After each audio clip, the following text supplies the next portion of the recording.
In the heart of an unnamed, decaying city, there existed a group of merciless killers known only as the Silent Requiem. They were infamous for their precision, for how they could eliminate anyone, anywhere, without a trace. They were shadows in the dark, their faces hidden beneath black masks, and their motives were always a mystery. Some said they were hired by the highest bidders, while others believed they operated under a twisted code. But one thing was clear: they were deadly, and no one dared cross their path. It all began with a contract that no one dared to touch until it found its way into the hands of the Silent Requiem. The contract was simple on paper: eliminate a man named Elias Cade, a businessman with ties to some of the city's most influential and corrupt figures.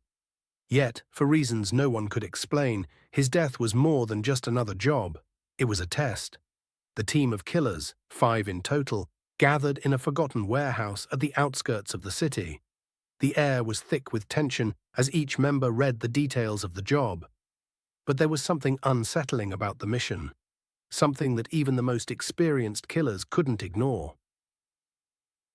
The team. 1. Raven. The leader of the group, cold and calculating, she had a reputation for turning the most difficult missions into routine jobs.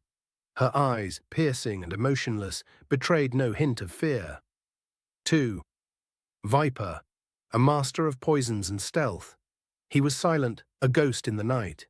It was said that he could slip into any place unnoticed and make anyone's death look like an accident. 3. Phantom, the youngest of the group, but a genius with technology. He could hack into anything, from security cameras to the city's power grid. If you needed someone to erase every trace of your existence, Phantom was your man.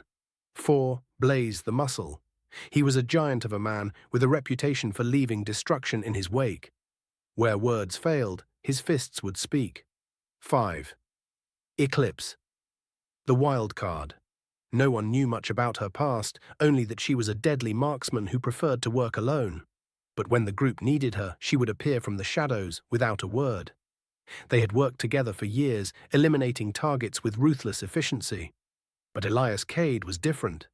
There was an air of unease surrounding him that the team couldn't shake off. The beginning of the end. The first night they set foot in the city to hunt Elias, something felt off. The streets, usually bustling with life, were eerily quiet. No one seemed to be out. The only sound was the distant hum of the city's underbelly, where darkness ruled and secrets festered. Phantom hacked into the city's surveillance network, his fingers flying across his laptop keys. "Got him," he muttered, his voice cold. Raven nodded. "Elias Cade's mansion is on the outskirts. We move in at midnight." But as they approached their destination, something even more chilling began to unfold. Blaze was the first to notice. As they neared the mansion's gates, the ground beneath their feet seemed to shift, as if the earth itself was alive. The trees swayed unnaturally in the wind, casting long, twisted shadows on the path ahead. "What's going on?" he muttered under his breath, his massive frame tense. Raven raised her hand, signaling for them to stop.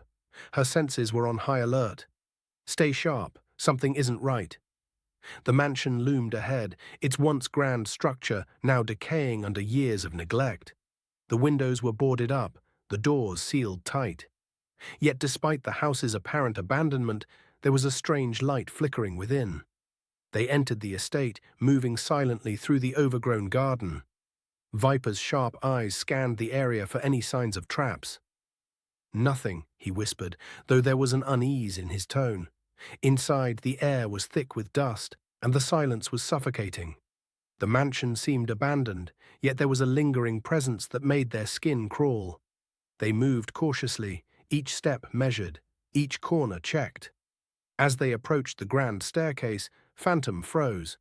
"There's something here, a signal. But it's not like anything I've seen before." Raven turned to him. "What do you mean?" "It's like a pulse, a frequency. Something is drawing us here," Phantom explained, his face pale. And then, without warning, the lights flickered out. The entire mansion was plunged into darkness. The haunting begins. In the pitch-black void, Raven signaled for the team to fall into formation. They were trained for this, trained for chaos, for darkness. But what they didn't expect was the whispering. It started faintly, just a soft murmur at the edge of their hearing. It sounded like a voice, but it was layered, many voices speaking in unison. Then it grew louder. The whispers turned into guttural growls, then into cries of agony. The walls seemed to close in on them, and the mansion itself seemed to pulse.